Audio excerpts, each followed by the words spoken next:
Lord Jesus, प्रभु हम मट्टी हैं और आज तक हमने इस चीज़ को नहीं समझा कि तू कुम्हार है, हम मट्टी हैं। तो आज हम चाहते हैं तेरी इच्छा हमारे जीवन में पूरी हो सकता है हमने 10 महीने इस साल के कैसे और किसकी इच्छा में बिताए हमें नहीं पता, लेकिन जबकि आज सब कुछ चेंज हो चुका है, सब कुछ बदल चुका है, ऐसे समय में अब ज़रूरत है कि हम अपने आप को बदलें। प्रभु यीशु हमारी सहायता, हमारी मदद कर, कि हमारे जीवन से तेरी महिमा हो और हम कह सकें not my will but your will be done in my life. तेरे वचन को सुनने के लिए जा रहे हैं, अपने वचन के द्वारा हमारी सहायता कर। तूने हमारे लिए मेज़ तैयार की है प्रभु, उस मेज़ को जो तूने हमारे लिए अपना बलिदान देके बनाया है, तैयार किया है, हम चाहते हैं हम अपनी इच्छा से नहीं परंतु अपने को जांचते और परखते तेरी देह में, तेरे गोश्त, तेरे खून में एक हो जाएं। प्रार्थना यीशु के नाम से, आमीन। Please be seated. आज का वचन जो आपके लिए परमेश्वर ने दिया है, मैं चाहूंगा कि एक बार आप फिर सबोपदेशक की पुस्तक खोल लीजिए और आपने इस पुस्तक में पढ़ा है कि हर एक बात का समय है, हर एक बात का समय है, सब चीज का समय है, लेकिन बाइबल पढ़ने का समय नहीं है, चर्च से आने का समय नहीं है, सब चीज का समय है, नौकरी पे सही जाने का समय है, लेकिन जो हमें जीवन देता है ना, जो जीवन देता है, जो हर दिन एक नया दिन देता है, जिसके लिए लिखा है प्रतिभोर उसका अनुग्रह नया होता जाता है, उसके लिए समय नहीं है। तो प्रिय भाई बहनों, सबोपदेशक की पुस्तक में लिखा है कि परमेश्वर ने हमारे लिए जो समय ठहराया है हर एक बात का है। आपने इस अध्याय को मुझे नहीं पता आपने कितनी बार पढ़ा होगा, लेकिन घर जाकर एक बार फिर पढ़िए कि हर एक बात का समय और अवसर है। आज का जो मैंने स्क्रिप्चर रीडिंग लिया है वो है नीति वचन, द बुक ऑफ प्रोवर्ब्स, उसका 27 चैप्टर, उसका पहला वचन आप पढ़िए, देखिए क्या लिखा है वहां पे। यहाँ लिखा है do not boast about tomorrow for you do not know what a day may bring.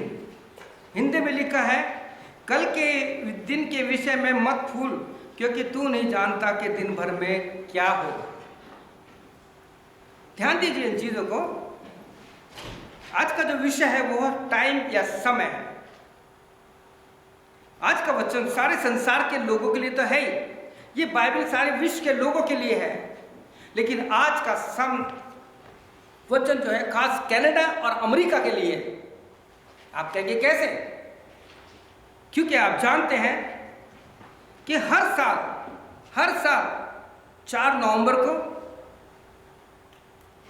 और उसके बाद जैसे जैसे समय बीतता जाता है, मार्च के महीने में हम लोग अपनी घड़ी से कुछ खेल करते हैं, आगे पीछे करते हैं। कहीं ऐसा तो नहीं है कि हमने अपनी घड़ी को 1 घंटा पीछे कर दिया तो हम भी पीछे हो गए?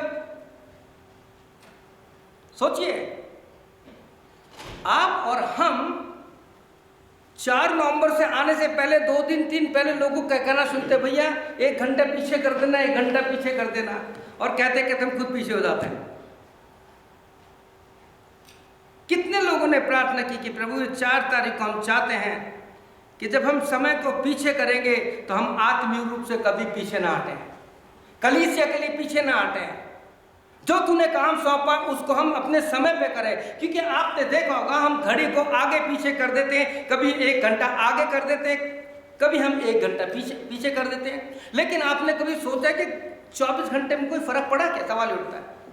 कोई फर्क नहीं पड़ा, कोई फर्क नहीं पड़ा। प्रिय भाइयों बहनों, अब समय आ गया है कि हमें बाइबल के समय के अनुसार अपने आप को बदलने की जरूरत है। मैं फिर से आपको याद दिलाना चाहता हूं कि जो गर्मी और जो उत्साह 4, 5, 6, 7 नवंबर में था, क्या वो कायम है? क्या वो कायम है? सवाल ही उठता है। कहीं ऐसा तो नहीं है बर्फ के कारण, इस मौसम के कारण ठंडे हो गए? मत्ती 24 अध्याय जरूर पढ़िएगा। पूरे संसार में कहीं भी शांति नहीं है। पूरा संसार जो है इंसान को मारने में, जाति जाति को चढ़ाई करने में, भाई भाई को, परिवारों में कहीं शांति नहीं है। लेकिन धन्यवाद देता हूं, परमेश्वर के वचन में लिखा है, यशायाह 9:6 में लिखा, जो शांति का राजकुमार है वो आज भी आपके और मेरे हृदय के द्वार पर खड़ा खटखटा रहा है और कह रहा है, मेरे बेटे और बेटियों, जो 5, 6, 7 तारीख को मैंने जो दिया था मेरे सेवक के द्वारा, क्या वो गर्मी, वो जो आप लोगों ने और मैंने परमेश्वर के सामने आगे जा करके जो प्रॉमिस किया था कि हाँ प्रभु, हम अपनी कलीसिया के लिए जागृत रहेंगे और अपने आप को in our day to day life will pray for the world, for our country, for our church, for the servant of God. हम इनके लिए प्रार्थना करेंगे। क्या आपको याद है, अगर हम अपनी बुद्धि का, अपने दिमाग का निरीक्षण करें या उसको जानने की कोशिश करें, तो आप किसी भी भाई या बहन से जिनकी शादी हो चुकी है, बच्चे हैं, उनसे उनकी शादी के बारे में पूछे, आपकी शादी कैसे हुई थी, क्या हुआ था, तो आपको शुरू से लेके आखिर तक सारी स्टोरी बता देंगे। सोचिए। और अगर उनसे पूछा जाए कि लास्ट संडे क्या संदेश दिया था, क्या आप खड़े होकर बता सकते हैं आपने? तो भूल गए। कारण सवाल ही उठता है, समय कुछ ऐसा चल रहा है कि इंसान के दिमाग पे, इंसान के शरीर पर, इंसान की आंख और कान और सारे पूरे शरीर पे इस संसार का इस प्रकार से प्रभाव पड़ चुका है कि इंसान इतना कंफ्यूज हो चुका है, कलीसिया इतनी कंफ्यूज हो चुकी है कि हम क्या करें, सवाल उठता है। मैंने अपने चर्च का जो व्हाट्सएप का जो मैसेज है उसमें मैंने आपको एक मैसेज भेजा है कि एक कलीसिया, एक पंथ का और विकास हो चुका है, आप जरूर देखिएगा, उससे हमें सावधान रहना है। नाम बाइबल का ही है, नाम चर्च का ही है, नाम यीशु ही है, लेकिन सावधानी अंतिम दिनों में, समय के हिसाब से अंत के दिनों में बहुत झूठे लोग खड़े होंगे, बहुत झूठे ऐसी शिक्षा देने वाले खड़े होंगे आपको कि आपको कंफ्यूज कर देंगे। इसलिए कि मैं जो तेरे वचनों को अगर थामे रहूं जीवन भर, दुनिया से मैं फिर क्यों दूरूं, मैं पुत्र हूं तू है पिता। आज जब सुबह मैं प्रार्थना कर रहा था इन्हीं सारे वचनों के लिए, तो प्रभु ने ये बताया कि आज इंसान डरा हुआ है, और डर 2 प्रकार के होते हैं। आप कहेंगे डर तो डर होता है, नहीं प्रिय मित्रों, समय के हिसाब से डर 2 प्रकार के होते हैं। एक तो वो लोग जो संसारिक लोग हैं, जिसके लिए बाइबल कहती है जिनका ध्यान केवल, जैसे पवित्र शास्त्र बाइबल में लिखा है कि पृथ्वी की नहीं परंतु स्वर्गीय वस्तु की खोज में रहो, तो उसके हिसाब से जब लोग दुनिया डरते हैं, अरे मेरे को कल कुछ हो गया तो मेरी पत्नी का क्या होगा, मेरे बच्चों का क्या होगा, मेरी प्रॉपर्टी का क्या होगा, ये डर उनको खाया जाता है। लेकिन एक डर वो होता है जो प्रभु के सेवक में, उनको भी डर लगता है। ऐसा नहीं है प्रभु के सेवक जो आत्मिक लोग, उनको डर नहीं लगता, उनको भी लगता मरने से, लेकिन उनकी मौत में, उनके डर में एक फर्क है, जो व्यक्तिगत मेरा अनुभव है। अनुभव क्या है कि मेरे पास अभी बहुत काम है, अभी मुझे बहुत कुछ करना है प्रभु के लिए, मुझे अभी सेटिस्फेक्शन नहीं मिला प्रभु के काम में, प्रभु यीशु मसीह, अभी बहुत दिन और रात मुझे काम करना है। अगर मेरे को कुछ हो गया तो प्रभु ये काम आधा रह जाएगा, लेकिन हम तेरे पास आने को तैयार हैं। बहुत से मेरे पास प्रेयर रिक्वेस्ट आई हैं, बहुत से लोगों की प्रेयर रिक्वेस्ट आई है कि इन दिनों कैंसर बहुत भयंकर रूप से फैल रहा है, बहुत भयंकर रूप से फैल रहा है। क्यों फैल रहा है ये भी परमेश्वर के वचन में लिखा है। अंत के दिनों में अगर डिटोनॉमी 28 अध्याय पढ़ेंगे तो वहाँ उसमें लिखा है कि परमेश्वर नई नई बीमारियां भेजेगा, बाइबल में सब कुछ लिखा है। बाइबल में ये भी लिखा है डिटोनॉमी 28:7 में कि परमेश्वर एक ऐसी जाति को भेजेगा जो दूध पीते बच्चे को भी दया नहीं करेगी, उसको भी मार देगी। ये बाइबल में सब कुछ लिखा है। क्यों? क्योंकि समय बुरे हैं। पहले यूं ना मेरे प्रभु यीशु मसीह के दास यूं ने कहा, हे लड़कों, हे भाई और बहनों, ये समझो कि हम अंतिम दिनों में रह रहे हैं। ये अंतिम समय है, टाइम जो खराब है। तो मैं आपसे पूछना चाहता हूं कि जैसे बाइबल में हमने पढ़ा, क्या आपको याद है कि हमने आज से बहुत समय पहले एक संदेश सुना था, उसकी एक लाइन थी, समय को जानो और प्रभु को पहचानो। समय के हिसाब से तो समय के लिए बाइबल क्या कहती है, जहाँ पे इस प्रकार से लिखा है, मैं आपके लिए पढ़ना चाहता हूँ। यशायाह नबी की पुस्तक the book of Aiza chapter 1 उसका तीसरा वचन जो इस प्रकार से लिखा है। इसके बाद द बुक ऑफ जरमाया उसका 8 अध्याय से और 6 वचन से आगे पढ़ेंगे। तो पहले मैं आपको पढ़ना चाहता हूँ यशायाह 1:3 अध्याय। यहाँ पे लिखा है, बैल तो अपने मालिक को और गधा अपने स्वामी को, उसकी चरनी को, उसके घर को, अपने रास्तों को पहचानता है, जानता है। देखो जानवरों का यहाँ यशायाह नबी कहता है कि बैल तो अपने मालिक को और गधा अपने स्वामी की चरनी का मतलब है जो घर होता है ना, जहाँ पे वो पाला पोस जाता है, पहचानता है। परंतु मेरी प्रजा यानी इस्राएली मुझे, यानी आज के समझ में हम मसीह समाज को कह सकते हैं, मसीह समाज जो है मेरी प्रजा मेरा विचार नहीं करती। बहुत सीरियस ये समय प्रिय भाइयों बहनों, मैं बार बार कह रहा हूँ, घड़ी को आगे पीछे करने से कोई मतलब नहीं है। घड़ी आपको वही समय बताएगी, लेकिन सवाल ये उठता है ना हमें आगे जाना है ना पीछे जाना है, लेकिन सारी बातों को, रुकावटों को दूर करते हुए हमें उस दौड़ में जिसमें दौड़ना है, समय के हिसाब से हमें दौड़ते रहना है, दौड़ते रहना है, दौड़ते रहना है और उस क्रूस को पकड़ना है, उस क्रूस की तरफ देखना है, ताकि हमारे जीवन में किसी प्रकार का भी डर ना हो। यिर्मयाह नबी की पुस्तक द बुक ऑफ जरमाया चैप्टर 8 में लिखा है, मैंने ध्यान देकर सुना। देखिए परमेश्वर बहुत ध्यान से सुनता है। विश्वास नहीं है तो भजन आप 34 अध्याय पढ़ लीजिए, साम 34 चैप्टर पढ़िए, 17 वर्ष में लिखा है कि वहाँ लिखा है कि जब धर्मी दुहाई देते हैं यहोवा ध्यान देकर सुनता है। परमेश्वर सुनता है, हमारा परमेश्वर बहरा नहीं है। प्रिय भाई और बहनों, यहाँ पे लिखा है बुक ऑफ जरमाया में, मैंने ध्यान देकर सुना परंतु ये ठीक नहीं बोलते, इनमें से किसी को भी अपनी बुराई से पछताकर ये नहीं कहा कि हाय मैंने क्या किया। जैसे घोड़ा लड़ाई में वेग से दौड़ता है, वैसे ही इनमें से हर एक जन अपनी दौड़ में दौड़ रहा है। आपने देखा सड़कों पर आज कैसे भाग रहे हैं लोग दौड़ रहे हैं, दौड़ रहे हैं। कैसे दौड़ रहे हैं, कहाँ जा रहे हैं, कुछ नहीं पता, बस उन्हें पता हमें वहाँ पहुँचना है, दौड़ रहे हैं। परमेश्वर के वचन में समय के हिसाब से प्रभु का वचन कहता है कि हमें अपने आप को प्रभु के हाथों में सौंपना है। कैसे? 7वां वचन 7 वर्ष, आकाश में लगलग, स्ट्रोक जिसे सारस बोलते हैं, लगलग भी अपने नियत समय को जानता है। जानवर अपने समय को जानता है। पंडुकी जिसे बोलते हैं, दो या कबूतर, उसको सुबह बेने छोटी छोटी चिड़िया होती हैं, सारस भी अपने आने के समय रखते हैं।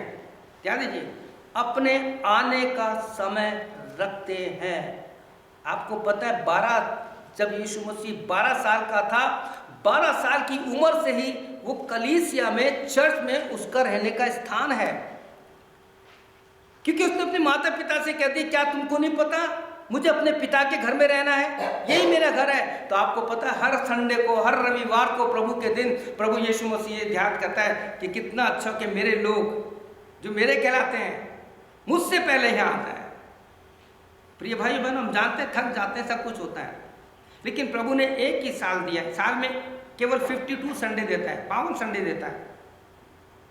अगर हम प्रभु के लिए 2-2.5 घंटे बिता देंगे तो उसमें कोई नुकसान नहीं होगा और आशीष मिलेगी। सही बता रहा हूँ आपको, हमें आशीष भी मिलती है, सब कुछ मिलती है, लेकिन फिर भी हम नवंबर के टाइम के अनुसार पीछे के पीछे रहते हैं। हमें पीछे नहीं होना, हमें आगे रहना है ताकि प्रभु की महिमा हो। यहाँ पे लिखा है, ये जो जानवर हैं आने का समय रखते हैं, परंतु मेरी प्रजा यहोवा के नियम नहीं जानती। तुम क्यों कर कह सकते हो कि हम बुद्धिमान हैं? Who is vice? आप जानते हैं बाइबल के अनुसार कौन बुद्धिमान है? परमेश्वर के वचन में लिखा है जो आत्माएं बचाता है, one who win the soul he is a wise person. नीचे वचन में लिखा है जो आत्माएं बचाता है। देखिए जो बचे हुए उनके पीछे आप मत दौड़िए, आप ढूंढिए कौन है भूखा और प्यासा। प्रभु यीशु मसीह कभी यहूदी फरीसी के पास नहीं गया, वो ढूंढता था कौन बीमार है, वो ढूंढता था कौन व्यक्ति है जो भूखा प्यासा कुएं पे बैठा है। उसने सारी व्यवस्था को छोड़ दिया। जो बचे हुए उनके पीछे टाइम वेस्ट मत करो, ढूंढिए कौन है। मैं देता हूं आपको नंबर, जाइए उनसे बात कीजिए। कितने नंबर चाहिए आपको, बोलो। जो भूखे प्यासे हैं इस एडमंटन में, इस कनाडा में, इंडिया में, पूरी लिस्ट है मेरे पास। क्या आप एक कॉल करके उनको बोल सकते हैं मेरे भाई और मेरी बहन, हम आपसे प्यार करते हैं, हम आपके लिए प्रार्थना कर रहे हैं, बताओ हम आपके लिए क्या करें। उसको इतनी आशीष मिलेगी कि कोई है जो मुझसे चिंता करता है, जिसको बाइबल पता है, जो बचड़ जाता है, जिसको सारी बातों का पता है, उसके पीछे मत जाइए। बता दी मेरे को आप बाइबल में पढ़ के, चारों सुसमाचार में प्रभु ने कितने सदूकी फरीसियों के पास जाकर के कहा मैं तुम्हें वचन सुनाना चाहता हूँ। वो खुद आए, प्रश्न किए, प्रभु ने उनका प्रश्न का जवाब दिया और यहां तक कह दिया तुम एक आत्मा को बचाने के लिए आकाश और पाताल एक कर देते हो, और जब वो आ जाती तो उसको नरक से ज्यादा खराब बनाते थे। ये बाइबल कह रही है, मैं नहीं कह रहा। समय, टाइम, हमें समय का सदुपयोग करना है, हमें समय के अनुसार इन सारी बातों को अपने जीवन में लेना है।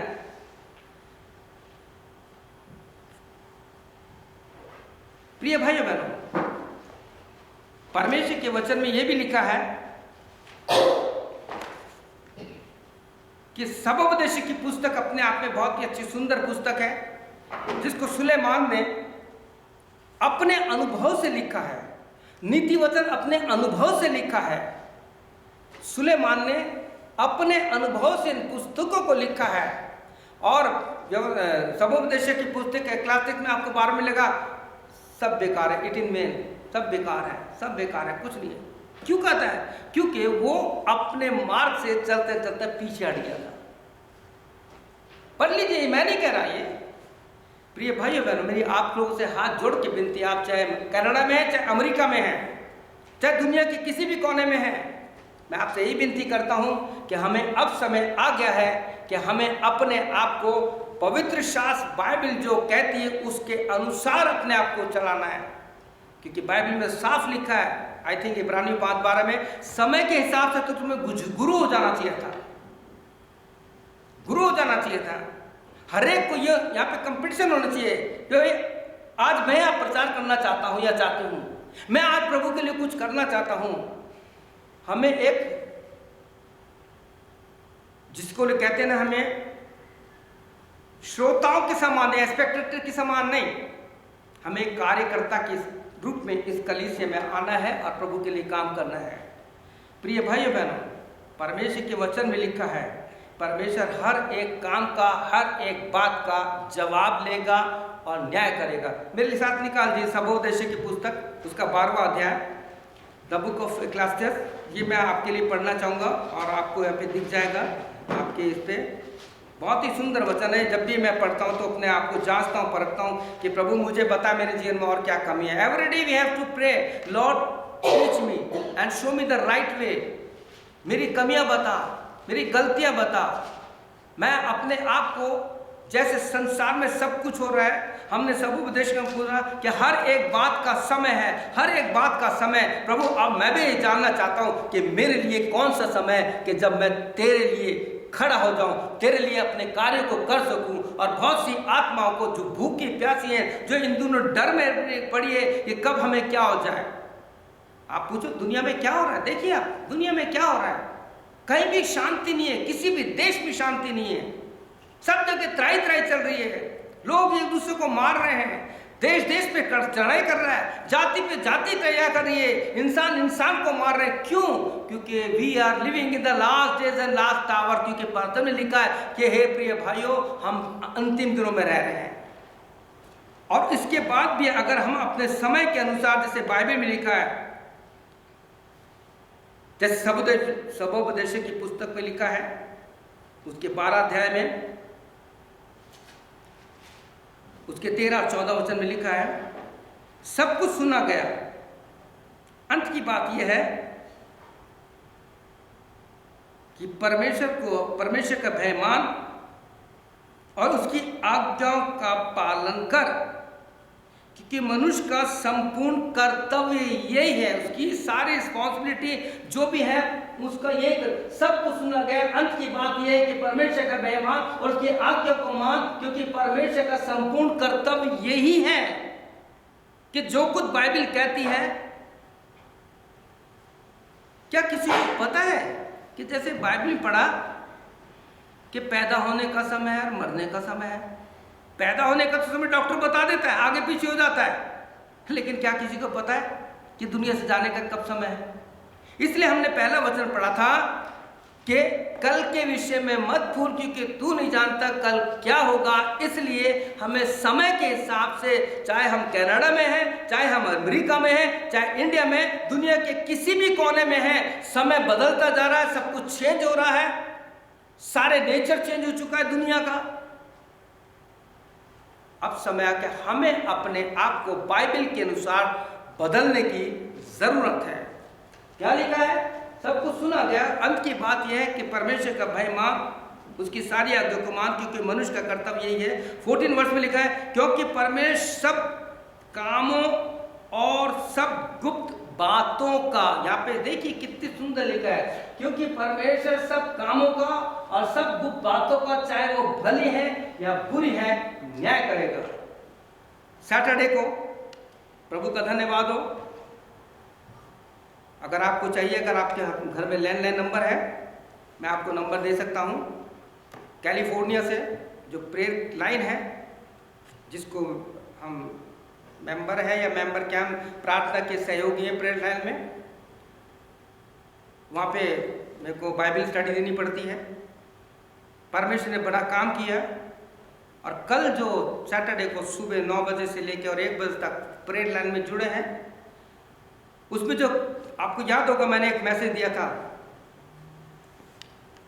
कि बाइबल में देयर आर 3 एवरलास्टिंग एल। याद है आपको? बाइबल में 3 एल जो है वो एवरलास्टिंग है, वो कभी चेंज नहीं होंगे। और अगर आपने साइंस के बारे में जानते तो आप जानते हो कि रेडियम नाम की एक चीज होती है, रेडियम, जिसको ना तो आंख से देख सकते हैं ना हाथ से पकड़ सकते हैं। इसके लिए विशेष कपड़े होते हैं, लैब में जाकर देखते हैं तो उसमें से 3 किरणें निकलती है, अल्फा गामा बीटा, 3 किरणें निकलती हैं, और जो कैंसर में लोगों को सिकताव देने के काम आता है। तो सवाल ये, 3 एवरलास्टिंग एल है क्या है? तो जब कुछ बताया तो बहुत से लोगों ने आंसुओं के साथ प्रार्थना की। तो उत्पत्ति से शुरू होता है प्रकाशित वक्त, देख लीजिए। उत्पत्ति में पहला एल है, लाइट है, Jesus is light of the world. फिर इसके बाद है लाइफ। परमेश्वर ने मनुष्य को पाप करने के बाद मारा नहीं, लेकिन उसको बचाने के लिए प्रभु यीशु मसीह का पहला दर्शन में 3 अध्याय मिलता है कि उसने एक निष्कलंक जानवर को मारा। वहां देखते कि यीशु मसीह इस प्रकार से मारा जाएगा, उसके चमड़े से उन्होंने तो नंगेपन को ढाका। Life in Jesus. पहले यूहन्ना का पहले अध्याय में उसमें जीवन था, वो मनुष्य की ज्योति बना। उसमें जीवन था, वो मनुष्य की ज्योति बना, जीवन भी और ज्योति भी। Light, life. और तीसरा है लव। परमेश्वर ने जगत से प्यार किया, आदम से प्यार किया।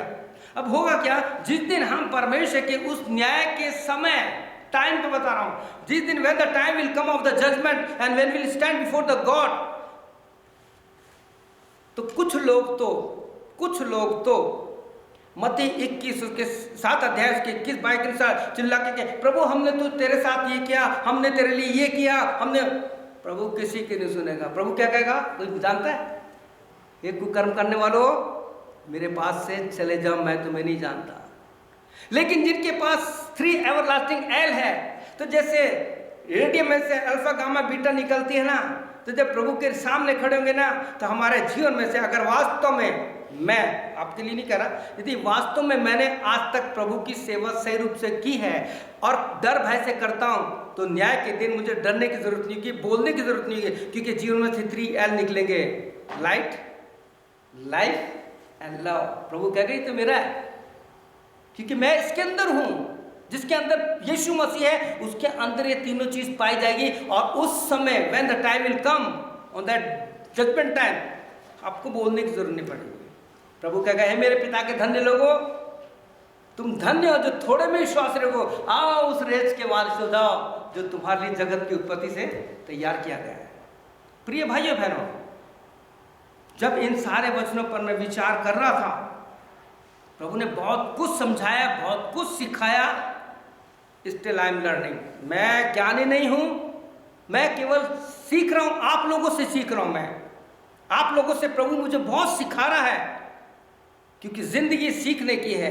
अगर हम कहते हैं मुझे सब कुछ आ गया, तो कुछ नहीं आया तक। अभी भी ये बाइबल को मैं जानता हूं, देखे तो बहुत ही थोड़ा जानता हूं। मैं कोशिश कर रहा हूं जानने के लिए कि बाइबल है क्या, सवाल उठता है। और जिस दिन परमेश्वर हमारे जीवन में आ जाएगा, जैसे 2 कोरिन्थियंस उसका 6 अध्याय 18-19 में लिखा, 16 से बहुत अच्छा लिखा है। प्रभु कहता है उनके बीच में से निकलो और अशुद्ध वस्तु को मत छुओ, तो मैं तुम्हें ग्रहण करूंगा। वहां कहता तुम मेरे बेटे और बेटियां होंगे, मैं तुम्हें स्वीकार करूंगा। कहता मैं तुम में चला फिरा करना चाहता हूं, मैं तुम में आकर के चलना फिरना चाहता हूं, ताकि तुम्हारे जीवन से जो यीशु मसीह में 3L है वही हमारे जीवन से दिखाया जाए। हालेलुया। क्या आज हमारे जीवन में वो लाइट है? हमारे चेहरे से दिखना चाहिए, हमारे चेहरे से प्रकाश दिखना चाहिए प्रभु का, हमारे जीवन से प्रभु का लव दिखना चाहिए, प्रेम दिखना चाहिए, और हमारे जीवन से पूर्ण से प्रभु दिखाई देना चाहिए। आप पौलुस का जीवन उठाइए, उसके समय में, मैं टाइम पे बता रहा हूं, उसके समय में जब तक वो व्यवस्था पर विश्वास करता था, उसके जीवन में ना तो प्रेम था, ना जीवन था, ना रोशनी थी, अंधकार में था, लोगों को मारता था, व्यवस्था के अनुसार ठीक था। लेकिन जब वो यीशु मसीह में आ गया तो उसमें 3 एवरलास्टिंग एल आ गए। वो समय में ऐसा ढल गया कि खुद तो बदल गया, लेकिन दूसरों के लिए प्रार्थना करता है, जैसे गलातियों 4 में लिखा है कि हे मेरे बच्चों, जब तक यीशु मसीह के जैसे नहीं बन जाओ, मुझे बेरिंग पेन होता है, मुझे तकलीफ होती है। वो बराबर प्रार्थना करता है। और 1 कोरिन्थियों उसके 11:1 में कहता है, imitate me as I imitate Jesus Christ, मेरा अनुकरण करो जैसे यीशु का अनुकरण करता हूं। पौलुस ने और दाऊद ने, जैसे मैंने लास्ट संडे बताया था, दाऊद को पुराने समय, पुराने नियम का पौलुस कहा जाता है, और पौलुस को नए नियम का डेविड कहा जाता है। क्यों? क्योंकि दोनों ने ही प्रेम के बारे में बहुत बताया है, और दाऊद और पौलुस ने भी टाइम के बारे में बताया है, और कहा है समय के, यानी रिडीम द टाइम, समय को बहुमूल्य समझो क्योंकि समय बुरे हैं, दिन बुरे हैं। दाऊद भी कहता है, मैं हर समय यहोवा को धन्य कहता रहूंगा, उसकी स्तुति निरंतर मेरे मुंह से होती। Time time time time time. अब हमें करना क्या है, सवाल उठता है।